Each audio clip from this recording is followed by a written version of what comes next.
20 on me, case emergency. Ain't no cap in my rap. Real I know it's the truck. More profit mean extra. Emerald white out full of pressure. That cereal milk smoking right. But that Obama rent some special. Kansas City, I'm a chief. Shout out to K5 on new one. Country thuggin', I was hustling. I always had it on me. Booming like OJ the Juice. Till a nigga told on me. From now on, it's relentless. Ain't no love, we ain't friendly. If she want me on him. No the law, she get the business. No the law, still the motto. Empire.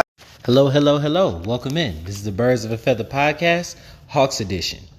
We're going to look back at last week's games versus Indy and Philadelphia. We're going to look ahead to next week's games versus Charlotte, Minnesota, and Brooklyn. Do some ATL around the league. Look at our betting points and give me props. And some city talk at the end. So come on with me and enjoy this ride. So this week was easy. It was a 1-1 type of week. Very easily could have been 2-0. We started off the week in Indiana. And honestly and truly, it was a third quarter collapse. We were so far ahead in this game. And we really just got outscored by 9 in the third quarter, but we led by double digits at half. The game ended 114-111. Trey had 33, 10 and 8, a huge game. Herter had 19 and 4, and then Lou Will was scoring 12 points off the bench. This injury bug that we've hit, we're really thin on the wings, and we're unable to facilitate offense like we usually do.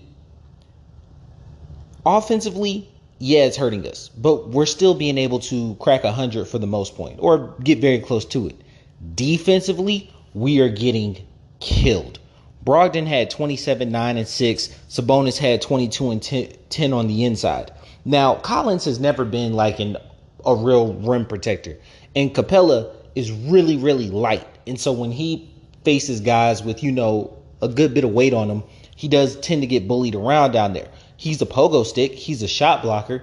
You know what I'm saying? So, if you're close to the rim, especially if you're a guard driving in, he can clean stuff up. But get down there and make post moves. People like Sabonis or who we face later, Embiid, they feast upon him.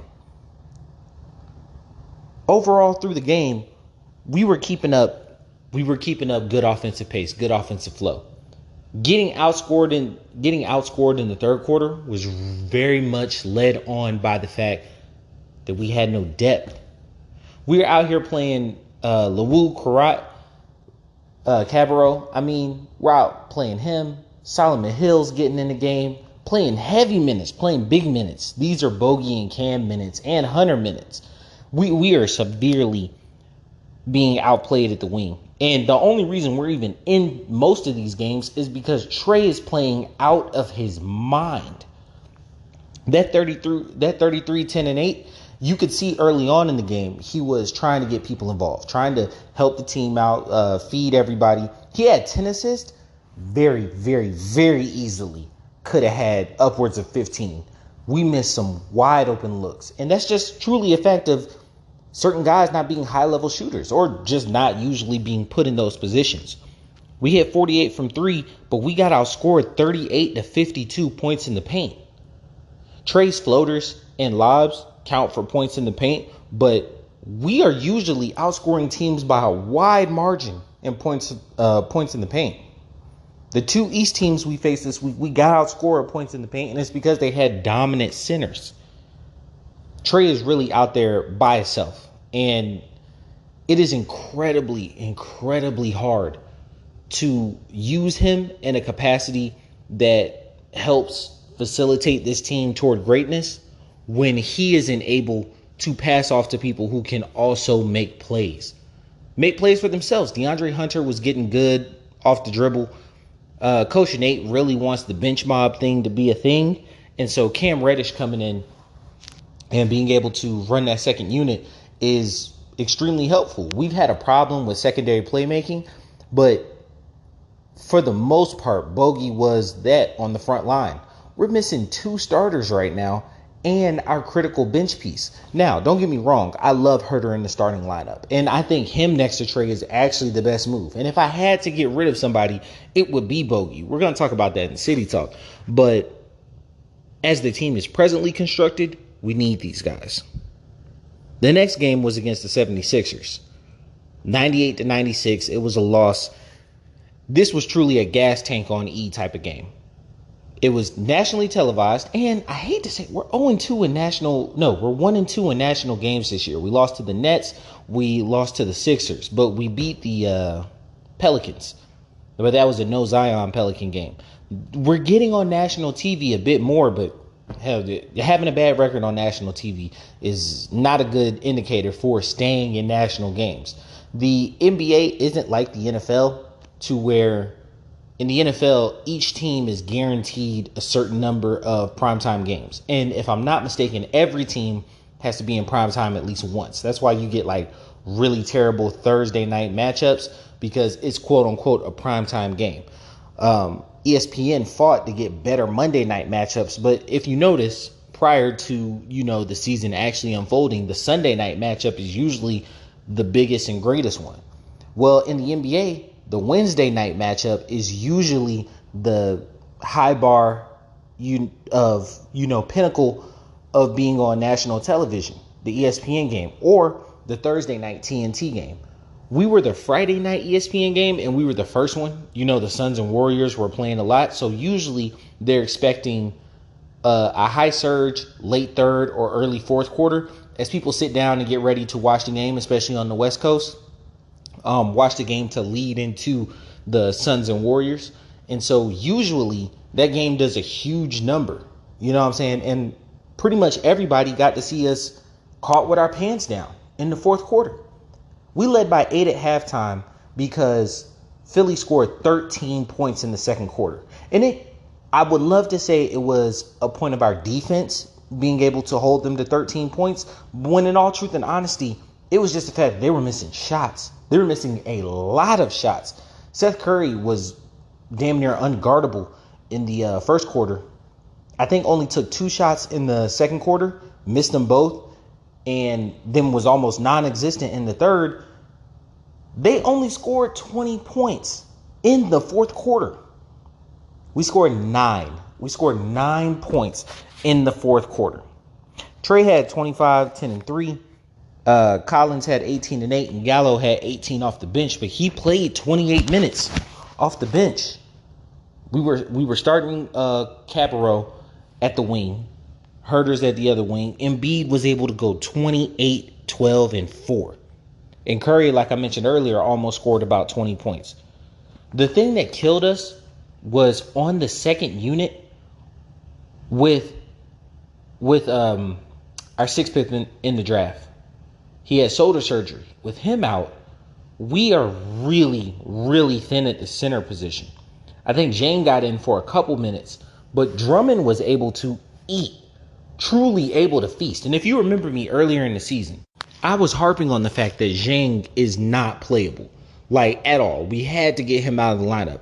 In the 5 minutes he was on the floor, the Hawks were outscored by 12 points. What in the hell? He's terrible being on the floor. But we don't really have anyone else who can go on the floor. We are being just incredibly shell-shocked right now. We're not healthy.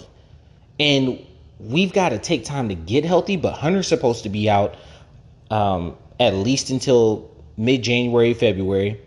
Onekwu is supposed to be out until, they said mid-December. But keeping it realistically, they're probably not going to play him back in until early January. Cam's supposed to be out until mid-January. And same with Bogey. How is this team supposed to stay afloat with this going on right now? Yet again, outscored in the paint, 42-30. We almost never score 30 points in the paint. We're, believe it or not, like Trey shooting these deep threes type thing. We score very well in the paint. We're definitely an analytics-driven team with the whole layup and threes mindset because we get a lot of layups. We don't operate much in the mid-range outside of the paint, but in the painted area, the Hawks rack up points. And then they kill you with Trey's dribble drive and, passing out. Collins is on the baseline, might extend to the 3. Bogey is a catch and shoot like Deadeye. Hunter was turning into that for the most case, but he's the actual mid-range offensive facilitator, offensive creator in that point. He gets to the mid-range very well. Cam shoots wherever the fuck he wants to shoot. Like if he never seen a shot he don't like. Pretty much the same with Lou Will. But both those guys are offset by the fact that Gallo can shoot the three, but also bully you inside. And Capella catches lobs all the time. At this point in time, it is almost stupid to say that we're going to be a great team with this amount of injuries. We've got to get it together.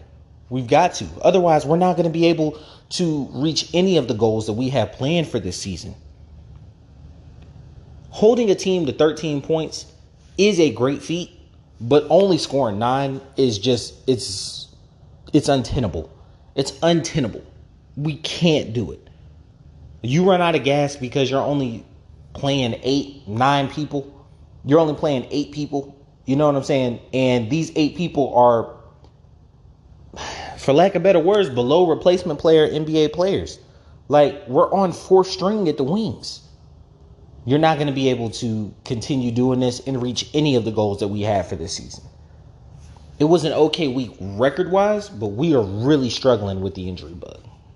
Overall for the week, I think Coach Nate is doing the damnedest. I think he's doing the best he can with what he's got right now. It's really hard to judge this team because as you're looking at them as presently constructed, this isn't the team that's going to take us to the playoffs, but this also isn't going to be the team that is in the playoffs. You know, we're going to get to it in around the league, but as we're presently constructed, we're in the playoff mix hunt. Like, we're around that space, and we just reeled off 6 straight. We're not going to be able to keep this momentum up, though, unless our guys get healthy, stay off the trainer's table. Now, the good part of this is none of these injuries are like season threatening. Last year, we lost Hunter for the rest of the season. We lost Cam early in the season for a good part of the season, and he managed to come back for that Buck series with the Achilles. Or it might have been late in the 76er series, but definitely with the Buck series with the Achilles. Both those guys took time to get healthy. Now they're serious rotational pieces. We've got to be able to get these guys into a point where you're playing on the floor, you're in the starting lineup, or you're in your bench role, and we can consistently count on you to just be there every night. Both these guys have spent a tremendous amount of time on the training table, and we need them to contribute. Overall, proud of the 1-1 week. We're going to look forward to next week and see if we can go ahead and, get 3-0. So looking ahead to next week, we've got 3 games. 1, going against Charlotte, division opponent. We're 1-0 against them this season. Miles Bridges is averaging 20 points, 7.5 rebounds. He's a huge candidate for most improved player of the year. And the reason he is most improved is because he is playing alongside LaMelo Ball. He is amazing. Definitely already going to edge into that superstar category. Only took him about 2 years. His game is exciting. He's averaging 27 rebounds, 8 assists. He's able to get that ball out on the perimeter and make the guys he's played with look good. They don't have to do too much. They get the ball in great positions. He's really good at the hockey assist, the pass before the pass. And Trey is super, super good at that. Chris Paul can do it, but he chooses not to. He's definitely one of those people who assist hog. Like, he is. He passes you the ball when you're only in position to score. He doesn't really pass so that you can pass. LaMelo is definitely a team first guy in that aspect. So he's averaging 8 assists, but if you look at total creation of offense, his PER is super, super high in terms of like second year players. His basketball IQ, definitely on point. So looking forward to that point guard matchup. And we don't have Hunter to slide over to him or Bogey to distract him. So hell, if it's either Karat or Hill on him, that might be a long night. Because you're not going to put Trey on him. His, too big a body, too explosive, and you don't want to wear Trey down. Then they also got Hayward. He's pretty solid this year. 17 points, 5 rebounds, 3.5 assists. He's definitely just like, I hate to say it because of his salary, But at the wing, he's kind of a glue guy. You know what I'm saying? He does what he needs to do in terms of scoring at all three levels. He's not knocking down the three to the efficiency that he usually does, but he's a Swiss Army knife, great player in the sense that he can disrupt offensive activity, and he can disrupt defensively, and he's a menace on the offensive end just because of the ability to score at all three levels, take you off the bounce, good at the mid-range. You got to close out on him on the three, and he's a finisher in terms of, like layups and dunks. He's not like a super creative finisher, but he does finish. And so this is going to be a great measuring stick, a good game. We're right around each other in the standings. They're 13 and 11. So I'm looking forward to this game. I think it's going to be a great barometer for where we're at in the season. And we need these wins to help secure this division. Next, we're going to Minnesota. They're playing 500 ball. And if anyone told you that Minnesota was going to be at 500 22 games into the year, and you was like, yeah, nah, that's it, you'd be lying. you'd be lying. Minnesota is terrible, and they have been terrible for years. The only year they were good was the year they had Jimmy Butler. Well, what is Jimmy Butler? A super athletic, super aggressive shooting guard. Well, they may have Jimmy Butler just with a different name, Anthony Edwards. Now, he is far more athletic than Jimmy, but that same type of aggression and just never say die attitude that I'm going to will this team to victory, this kid has it. He's averaging 22.6 rebounds, 3.5 assists. They as a team are very balanced because they basically have their three-headed monster of Russell, Edwards, and Cat are averaging 20 points. But this kid's 22 points are crucial.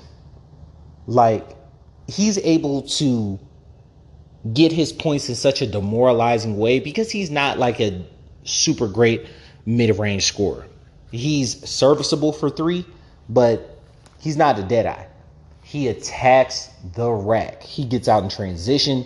He's able to just bang on people at a moment's notice. He is really, really fun to watch. Big Cat is doing everything he wants to do. I'm not sure if he's going to be able to play in this game because I think he had a hip contusion. But for the season, he's averaging 24, 9, and 3. If Cat can give you 24 and 10 on the inside, you're going to be a good team. He can score from all three levels, but where he does his main bit of work on the inside, in the post, hitting you on every block, his mid-range game is nasty. And it sets up perfectly for D'Angelo Russell, who's averaging 19, 4, and 6. He play makes enough, but he's an aggressive point guard that shoots the ball a lot. Now, those 19 points, his efficiency isn't exactly where you want it to be, but him with Edwards, that's a nasty backcourt. And then having Cat on the inside, if they can ever figure out their forward positions, they're going to be a dangerous team. But as of now, playing 500 ball, overall, I think the Hawks, even with our injury concerns, should be able to take care of this game. Our last game of the week, Nets, 15 and 6. I'm pretty sure this game is on Friday, so kind of the same thing I'm doing this one. I'll release after the Friday game. So, hey, listen to me first thing on Saturday. But the Nets are 15 and 6 for the season, super high in the standings. They're either first or second. We'll go over it in around the league. We're 0-1 this season against them. And that was a primetime game. I'm pretty sure this game is going to be on Bally Sports. So, we're not going to be on national television. But really, they don't have 3 stars. They got 2 guys, KD and Harden. KD's averaging 28, 7.5, and 5.5 assists. Harden's averaging 21 points, 8 rebounds, 9 assists. These guys are the offense. The whole offense and nothing but the offense. They're able to do anything they want on the floor. There's nothing you're going to do to stop KD. Hunter was able to bother him a lot. And not having him, it doesn't bode well. I'm going to be honest with you. I think this game tends to be a blowout, and our injury concerns definitely come to bear with this game. There's nowhere to hide Trey. You might put him on Patty Mills because Joe Harris is out. But hell, Patty went crazy on the last game. So I just don't see this being a good game matchup wise or team wise. Overall, if we can end this week 2-1, winning the Charlotte game, which is going to be close, and then definitely winning the Minnesota game, I consider it a successful week.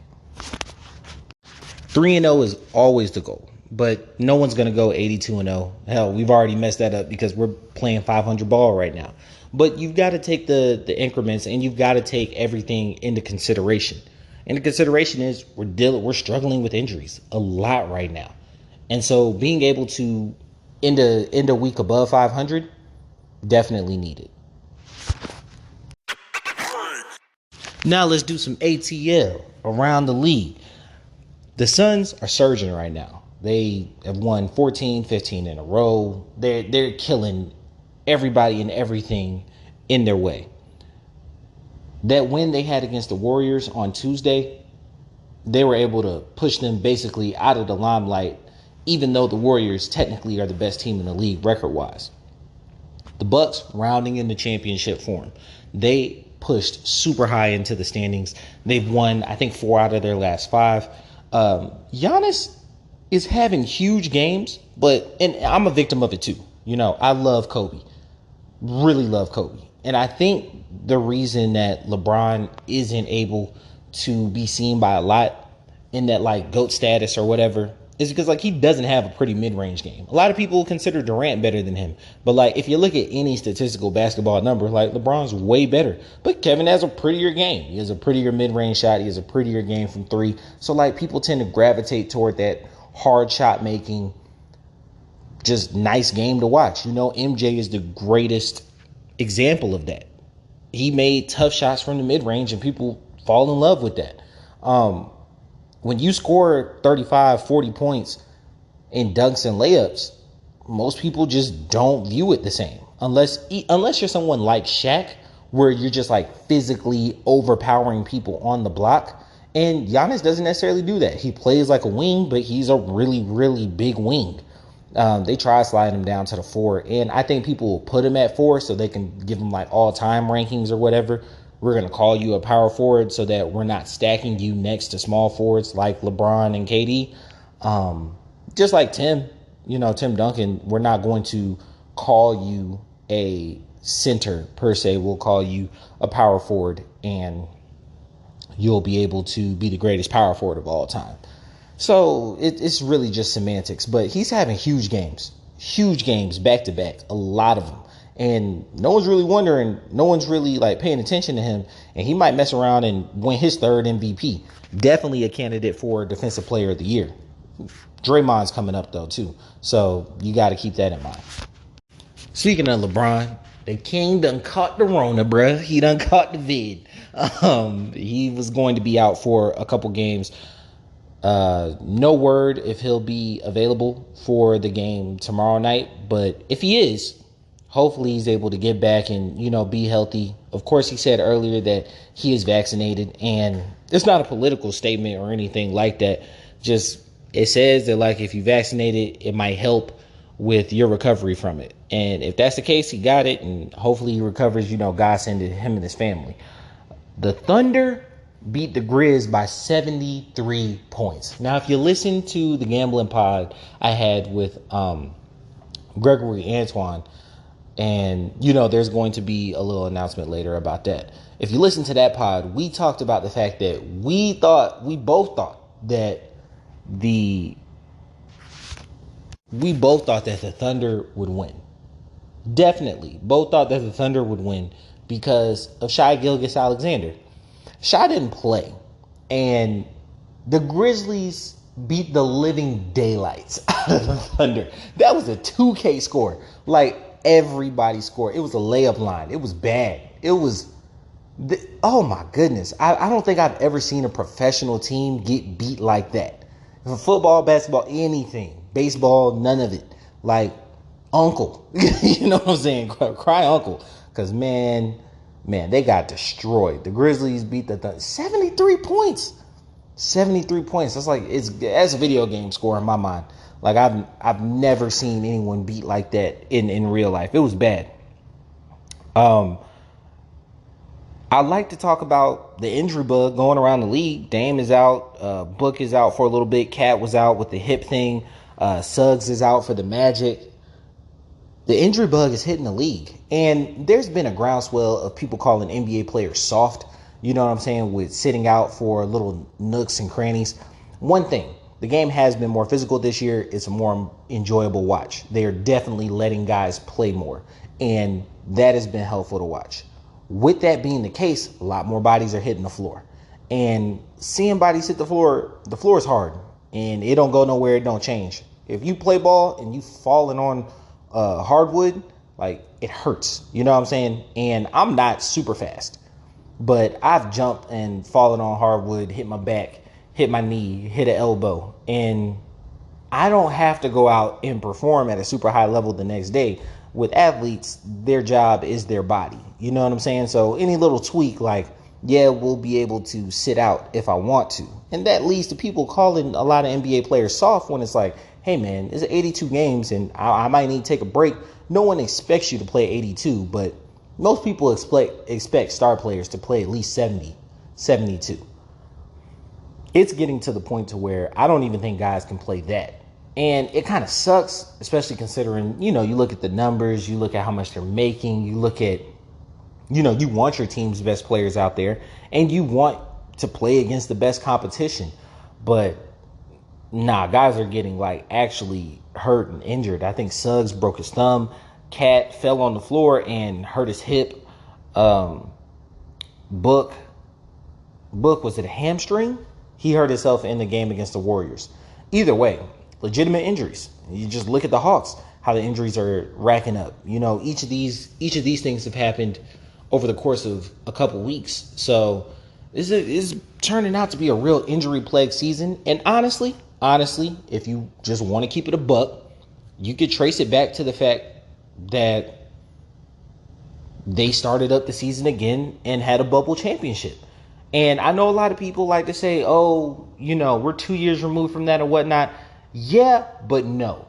Because the Lakers were named 2019-2020 NBA champions in October of 2020. The Bucks were named 2020-2021 NBA champions in June of 2021. And you see the years at the end and, make it seem like, oh yeah, nah, a lot of time had passed in between there. No, that was 7 months, 8 months. That was 8 months of time had passed in between there. You know what I'm saying? Like, most guys get, if you don't play in the playoffs, you're off from basically the middle of May until October. You know what I'm saying? You're looking at about 5 months off. Even if you, count training camp and whatnot, you'll come in at the beginning of October, so you get 4.5 months off. If you're in the playoffs, you still get middle June until early October. And most guys, if you played a long playoff run or even a decent playoff run, kind of go really light in training camp to do the ramp up. And then you have a couple preseason games right before the season. So you still get about 4 months off. Still get about 4, maybe 3.5 months off. Guys haven't had that. And it's been nonstop basketball for about 2.5 years now. And it's great for the consumer to watch. You constantly have games on, but we're seeing a lot of injuries occur. And it's to our stars, the guys who play the most games, guys who are in the league and the ones who drive revenue for the league. I think it's going to be a reckoning in the sense of the new guys who come in are going to be able to carry the ship forward for the league. But sadly, I don't think any of the star players who are involved in that are ever going to get on the right schedule body-wise again, unless they miss the playoffs. And usually those guys are too good with teams too good to miss the playoffs. And I think that's what leads to the whole idea of, like younger teams and younger guys really taking off. We saw it last year where teams who missed the bubble were able to make long playoff runs, or teams who weren't able to stay in the bubble make long playoff runs, like the Suns and the Hawks. And this season, both teams are getting kind of hit by the injury bug. Even though there was a decent amount of, regular season time, we saw the Lakers, LeBron, basically, for lack of better words, missed the playoffs last year. Like, he lost in the first round. It almost never happens. Dame was out super early in the playoffs last year after being in the bubble and losing in the, was it first or second round? I just think these injuries and the calendar never being the same again is definitely going to take a toll. And it might take 3 or 4 years to reconcile. But I think the guys who we see as stars aren't ever going to be able to come back from that. The older stars. You look at the standings, and we've got the Nets 15-6. They're number 1 right now. They haven't changed. The Bulls 15-8. They've gone up about 3 spots. The Wizards and Bucks are at 3-4. They've kind of stayed the same. The Heat is at 5. They basically switched with the Bulls. They dropped about 3 spots after losing 2 games. The Cavs, surprisingly, are in the 6th spot, and they've come up. I didn't expect them to do this with Sexton out, but they are definitely able to keep their momentum going. They're 12-10 right now, and we're right behind them at 12-10, really just because of conference records. We're behind them, but we're at the 7th seed. The Celtics are at the 8th seed. They've gone ahead and come up, and just because of number of losses, even though they've got more wins than us, the Hornets are at the 9th seed at 13-11. They've dropped a couple spots. The Knicks are at 11-11 at the 10th spot. The 76ers, who, we played, they're at 11-11 at the 11th spot. Might be a heaven number right there. Make a wish. The Raptors are 10-13, Pacers 9-15, Magic 5-18, and the Pistons 4-18. All those are pretty much terrible teams. Really, you're looking at 7 through 10. Somebody's going to drop out. Can't be us, because we need to be in the playoffs just because of how our team is presently constructed. But the 76ers are going to be in the playoffs. Embiid is too good to miss the playoffs, just in terms of who he is.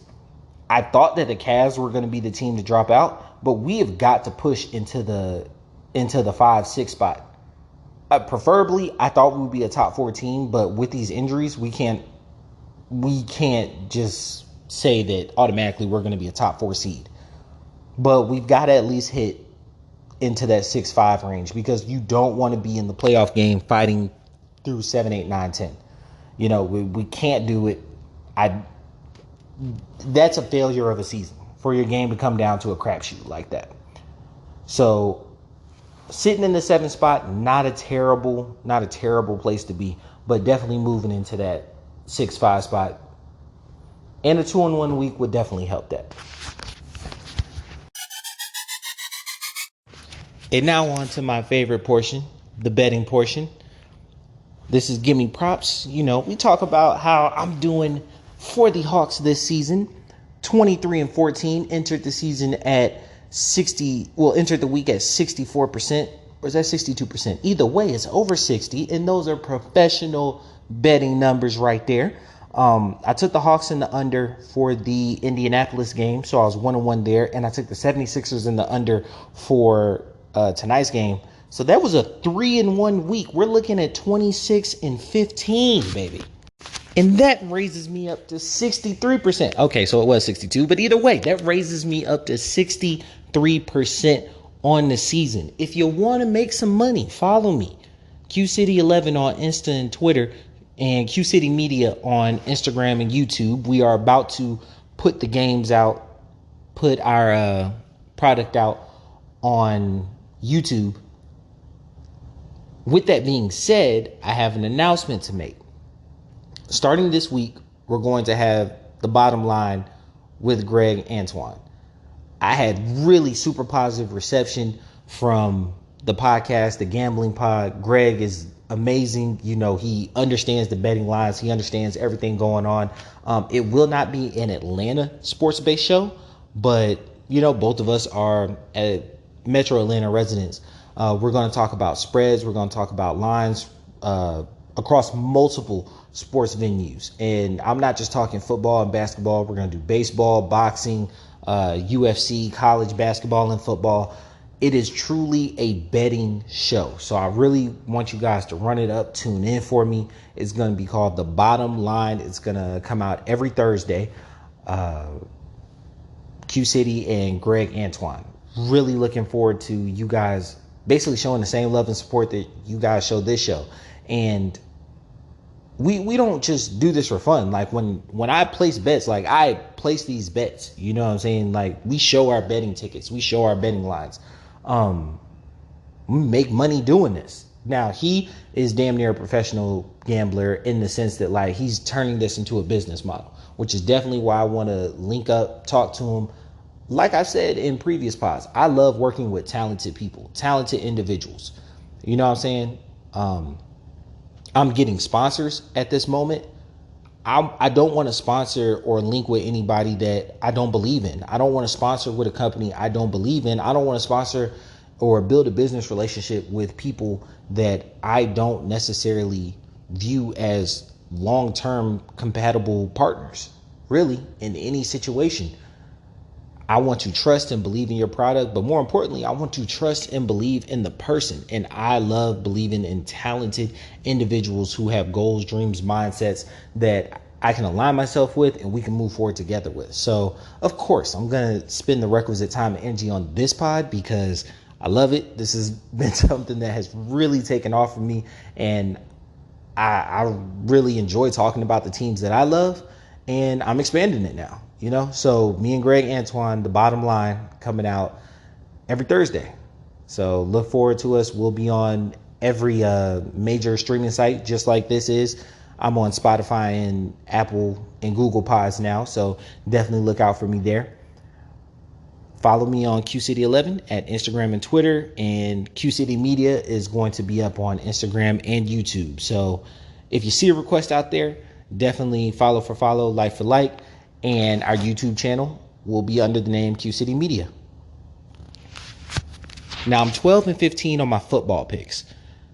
The line against Tampa is 10.5. I don't think that Tampa's going to cover that line, but Tom Brady is undefeated against the Falcons, and he likes to tend to pour it on. So if I had to bet on the line, just the line, I would probably take the Falcons to cover the 10.5.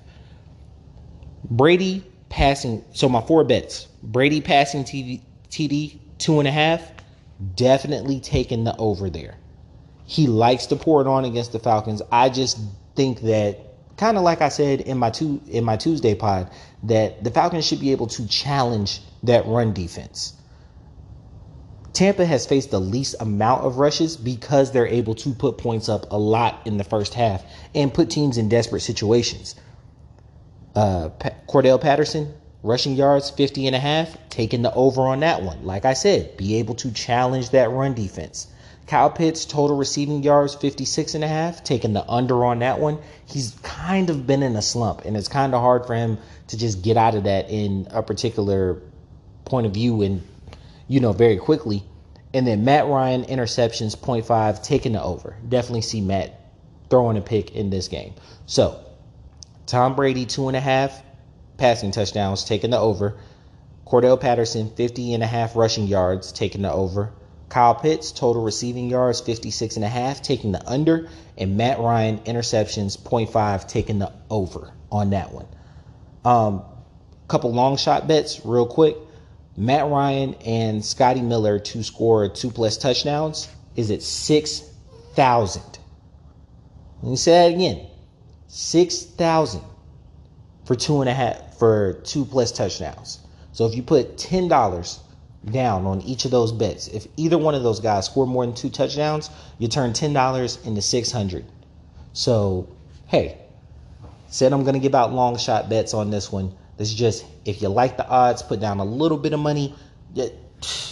Those odds are too tantalizing. You know what I'm saying? So you put down $10 and turn it into 600. What's $10 gonna do for you?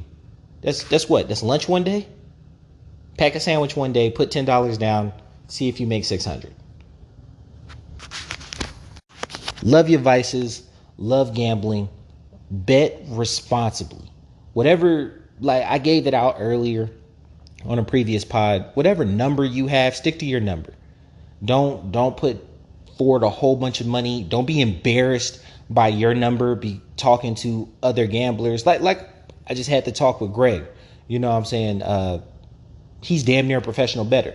His limits are almost triple of mine. You know what I'm saying? But I understand that we are in very different places when it comes to betting. This is like an actual business model for you. This is a hobby for me. So I'm not going to be comfortable putting a certain number out there, and you are going to be comfortable putting a certain number out there. Don't be embarrassed by your limits. Whatever your limits are, know that you will never set a limit to where you're not going to put yourself or your family in jeopardy, and then stick to that limit. Whatever, I'm not betting more than $50 this week. Okay, even if you see the best bet in the world, you know what I'm saying? Is Nick Saban going to breathe today? You know what I'm saying? Like, don't take that bet if your limit is $50 and you spent $50. Take that discipline. Love your vices, but never do anything that's going to put you or your family at risk or jeopardy. Enjoy yourself with it. Betting is fun, but please always bet responsibly. Now on to some city talk. There were basically two topics that were brought up that are really concerning when talking to Atlanta fans, and then one that is just completely self-serving, and I was talking to a friend about that I definitely want to bring up. So the first one is, why not bring up the rookies with all the injuries? If you remember my first pod, second one, but the first one of the season, where I talked about after beating Dallas and we got to play the rookies, got to put them in. They have been basically stuck in the G League since. Rookies don't help you win at all under any circumstance. Very, very few rookies go into a game and produce positive plus minus, but it's not always just the plus minus box score, we're up by this much, lose by this much when you're in the game. It's the fact that most 18, 19, 20-year-olds, and that's what rookies are, because the league is getting extremely young. It's getting way younger. So, and not 18, but 19, 20-year-olds are stupid.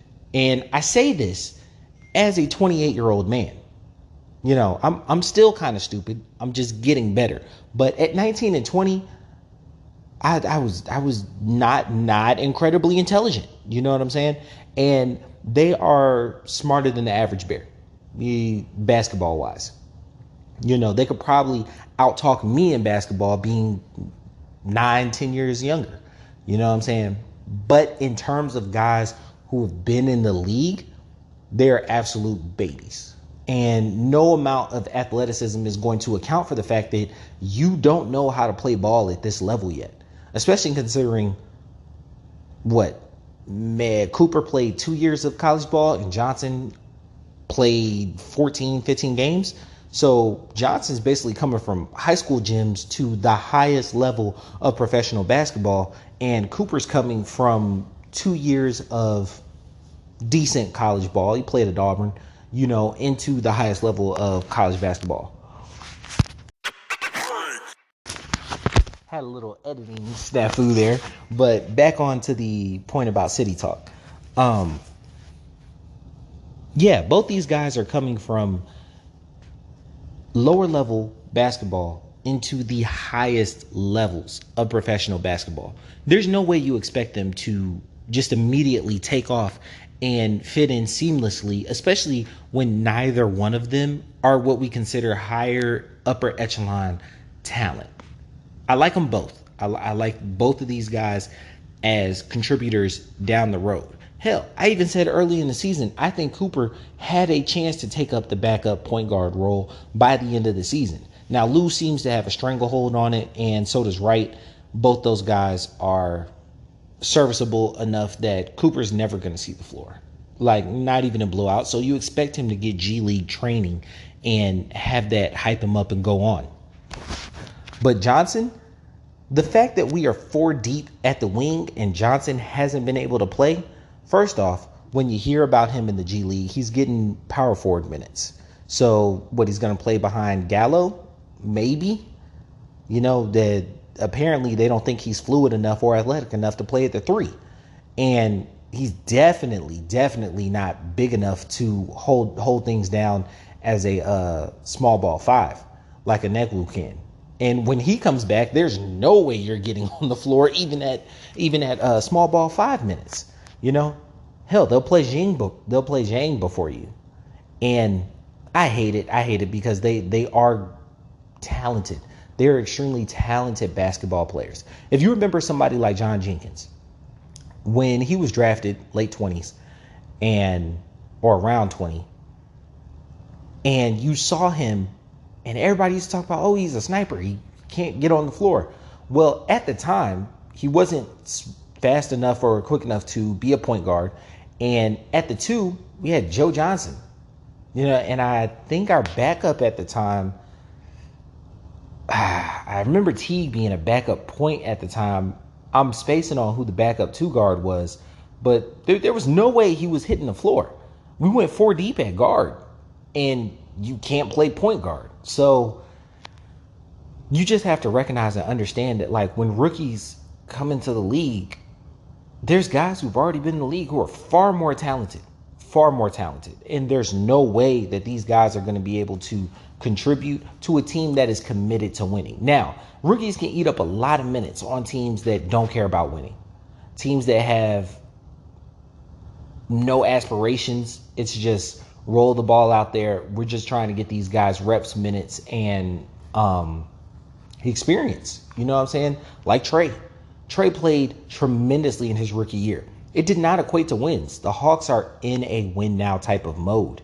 And so playing these rookies, yes, they're bodies that would be somewhat helpful, but at this point in time, you'd rather play the older veterans, even though they might not be as athletic, than put out a rookie there who's just going to kill you being on the floor.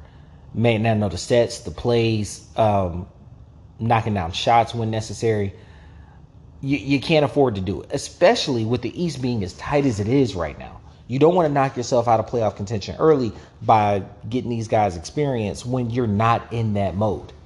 Getting that taste of the Eastern Conference playoffs last year really pushed the Hawks into the mindset that, like, we are perennial playoff contender. So, like, having rookies on the floor, it just doesn't bode well. The next point. Last week, I was asking, trade for who? Trade for who? When you talk about we need a second star or whatever. I got a couple names talking to people or whatnot, but no one was a huge difference maker. So these were the 3 best names that I was able to cipher through. And these are how to actually get the people and how it would affect our team. So first is Jaylen Brown from the Celtics. Don't think they would make the trade, but we would have to trade Bogey and Hunter to make the salaries match up and to be able to get the player. Now, for us, projected, this subtracts 2 wins. Does that make sense to me? Yes, absolutely. Jaylen Brown kind of replaces Hunter, and then Bogey, because I love Herter in the starting lineup, basically takes away our depth on the second unit. But it clears the way for Cam Reddish. Cam is a very streaky and spotty shooter, but he will score in bunches. Jalen's going to take up a lot of minutes, and him next to Trey, he's not overly a catch and shoot guy, but he definitely will take over with Bogey's idea of secondary playmaking. I think Herter will be the unsung hero in winning. Herter will be the unsung hero in winning this, because he is going to have tons of catch and shoot opportunities, and Jaylen Brown can finish Trey's lobs from that wing position far better than Hunter, honestly. Like, Jaylen Brown is a freak athlete. Chemistry issues might take a minute to get on point, but I think this is a lateral move for both teams, honestly. Hunter works well next to Tatum in the sense that he is not a high volume ball distributor, and he's pretty good on defense, but I don't think he works super well next to Marcus Smart, another non-shooter out there on the court. Even still, it says Boston gets +3 with the trade, but I truly just think that's because Tatum and Jaylen Brown don't work together at all. So addition by subtraction at that point. Overall, I give that trade idea about a B-. I don't think that trade puts us anywhere near where we need to be or does anything over and above for us. The next one, Andrew Wiggins. We would have to trade Gallinari and Wright. This one is actually a great trade for us. It gives us +5 wins. We're trading 2 bench players, and we're able to Gallinari has a surprisingly big salary, and so I think to make this work for Golden State, we'd probably have to add a pick into it, but that gives us depth at the wing. Andrew starts, and we'll have to move Herter back to the bench. Bogey slides to the bench. When Hunter comes back, you've got a lineup of Young, Wiggins, Hunter, Collins, and Capella, and then you've got a bench unit of Bogey, Herter, Reddish, Reddish, Onekwu when he comes back, and who's our other one? I think if we go 9 deep, that's about it. That's your 9. And you sure up to 8 in the playoffs. I think we could go 9 in the playoffs with that, because we wouldn't have a backup point. We traded Right. There we go. That was our 10th guy. Lou Will would probably be the 10th guy in that scenario. But when the playoffs come, I think you sure up usually to about 8, but we could really go 10 deep at that point. All of those guys have playoff experience, and outside of Wiggins, have playoff experience and depth and versatility. +5 wins for us projected. A- trade. The thing about it is, it subtracts 7 wins from Golden State. Not only chemistry, but Andrew Wiggins is a great third option for them. And hell, when Klay comes back, he might be moved to the 4th option. He works perfectly in their system. Hyper athletic, drives to the rack. There's almost no reason for Golden State to make that trade. And while he's a great piece for us, because he would probably fall into either the 2nd or 3rd scorer, which I think he's more suited to. People see the 1st round pick status on him, or the 1st overall pick status on him, and just be like, oh, he's a bust. But like, Andrew Wiggins has consistently been a 20-point scorer in the league. You know what I'm saying? He's not a number 1 alpha dog scorer. He's not Trey.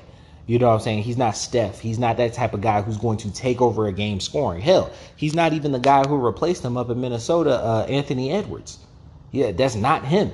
You know what I'm saying? But he can get you, his 20 points will come basically just in the flow of a game type thing. He's not going to demand the ball on the elbow, make a move, make something happen. I think it would be a great trade to get Andrew. I just don't see any reason for Golden State to do it. A- trade. Then the last one is Pascal Siakam. We would have to trade Bogey, Wright, and Hunter, but we would get Pascal and Watanabe.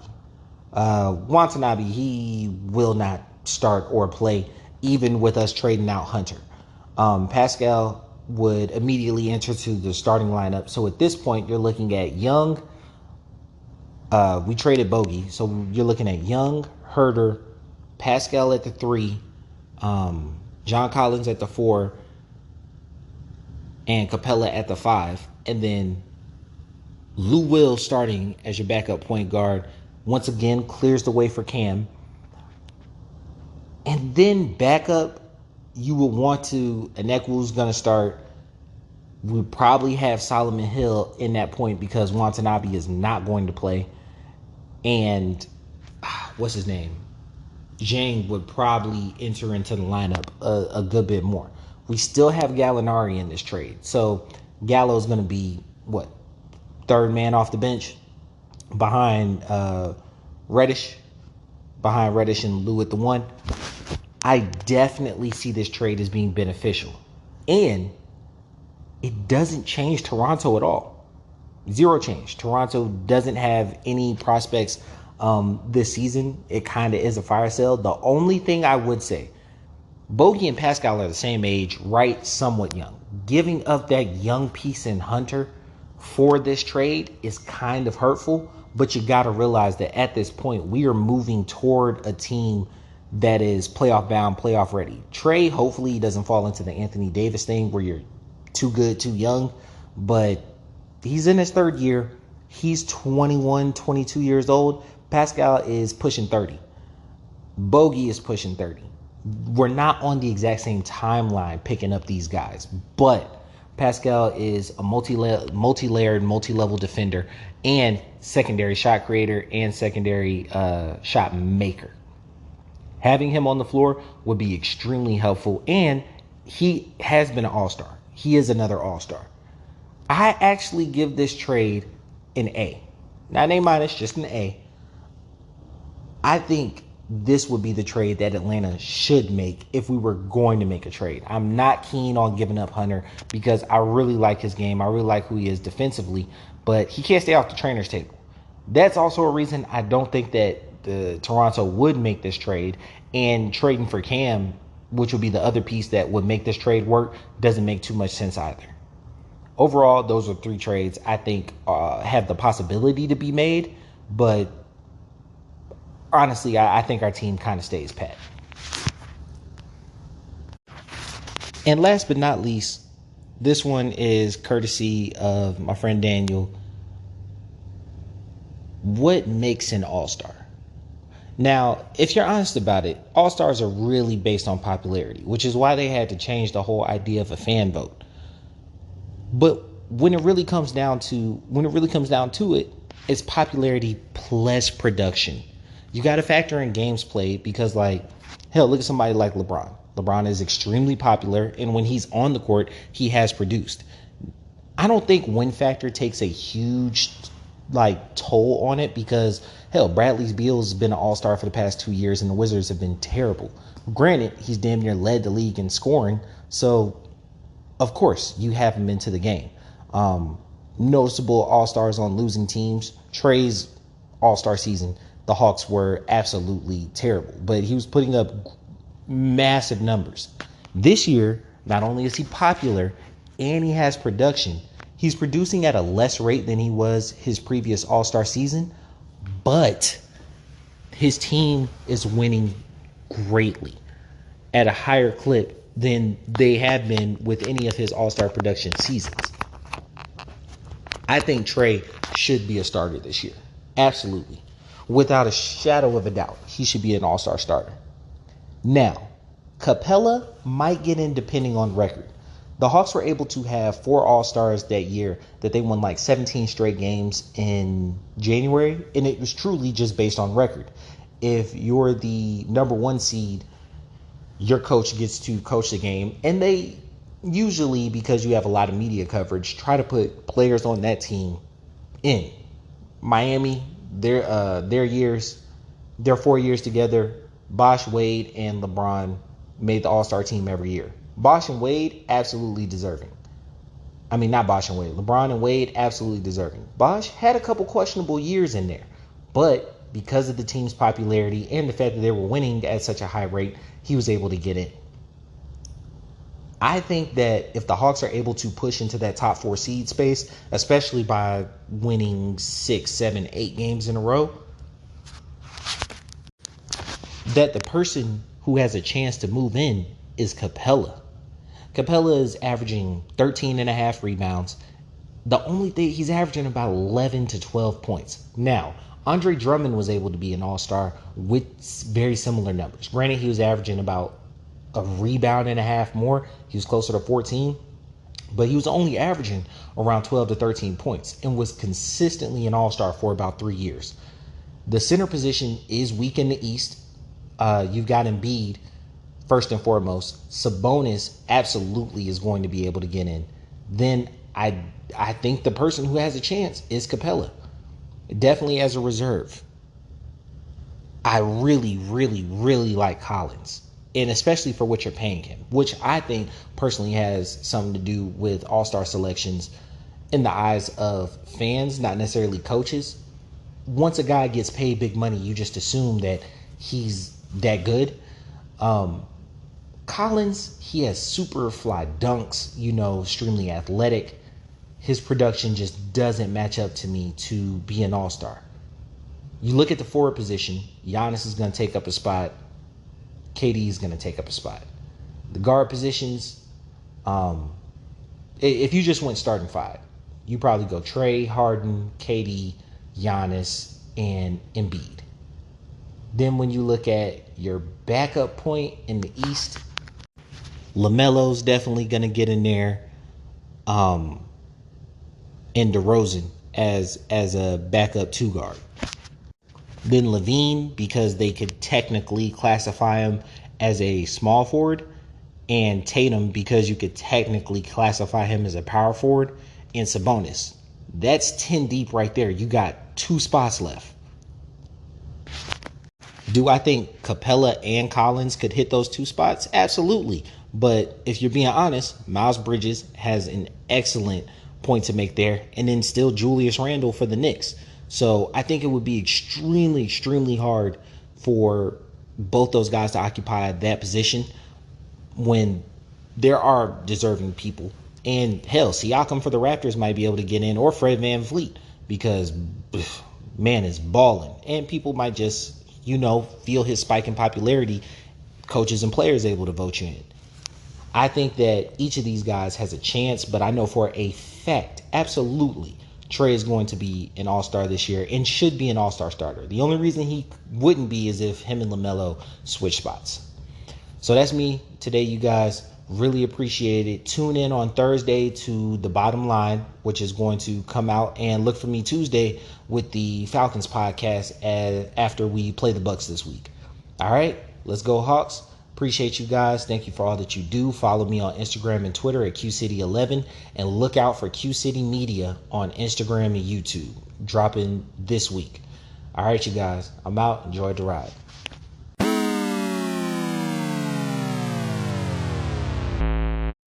Looking like I hit the lotto. I want a hottie like mulatto. I'm on here and she on Moscato. I'm in them good till tomorrow. I'm a robber for the Neros. Your little laws, I'ma put you on payroll. You smell that aroma? Design in the air, it's a party in here. Papa Corona, she moving the body, she working them heels. Gotta go get it mentality.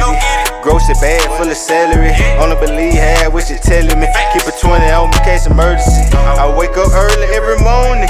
Thank the Lord and get the bag. Hustle hard, get the cash. Stack first, then I'm showing my ass. Gotta go get it mentality. Grocery bag full of celery. Only believe half what she telling me. Keep a 20 on me in case emergency.